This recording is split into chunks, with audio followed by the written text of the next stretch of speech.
গাইরত কি? উত্তরটি, সাহাবীরা তাদের স্ত্রীর নাম পর্যন্ত পরপুরুষকে বলত না। এটাই গাইরত।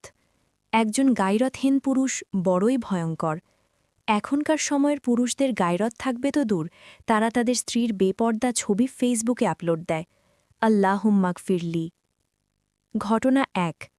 একদিন এক ব্যক্তি আলী ইবনু আবি তালিবকে জিজ্ঞাসা করলেন তার স্ত্রী কেমন আছে। তিনি উত্তর দিলেন, যদি তোমার রক্ত হালাল হতো তাহলে আমি তরবারি দিয়ে তোমার মাথা কেটে ফেলতাম। ইবনে কাসির আল বিদায়া ওয়ান নিহায়া। ঘটনা ২। মক্কার এক মুশরিক তার উটকে জবে করে দিচ্ছিল। তখন তাকে জিজ্ঞেস করা হল, আপনি উটটি জবে কেন করলেন? আপনার টাকার প্রয়োজন হলে তো বিক্রি করে দিতে পারতেন। তখন লোকটি বলল, এই উটের উপর আমার মহিলারা বসত। বিক্রি করে দিলে এই উটের উপর অন্য পুরুষ বসবে, এটা আমার সহ্য হবে না। তাই এই উটই আমি রাখব না। একজন মুশরিক হওয়া সত্ত্বেও তার কত গাইরত! আর আমাদের ভাইবোনদের কি দশা! আস্তাগফিরুল্লাহ। গাইরতহীন পুরুষরা সবাই দায়ুস। রাসূলুল্লাহ সাল্লাল্লাহু আলাইহি ওয়াসাল্লাম বলেছেন, তারা জান্নাত তো পাবেই না, জান্নাতের গন্ধও পাবে না। আর দুনিয়ার জীবনটা তো ধোঁকার সামগ্রী ছাড়া আর কিছুই নয়। সূরা হাদিদ ২০।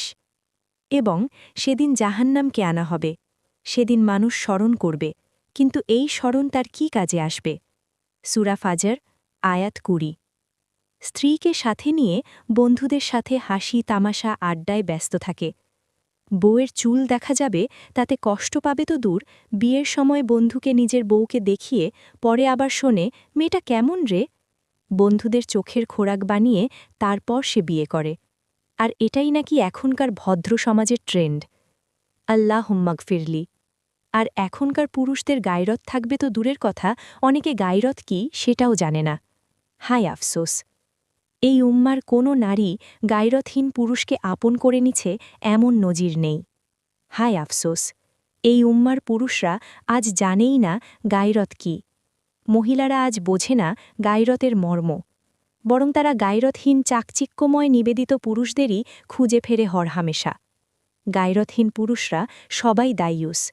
রাসূলুল্লাহ সাল্লাল্লাহু আলাইহি ওয়াসাল্লাম বলেছেন, তারা জান্নাত তো পাবেই না, জান্নাতের গন্ধও পাবে না। ইয়া রব, বুঝার তৌফিক দান করুন সকল মুসলিম ভাইবোনকে। আল্লাহুম্মা আমিন।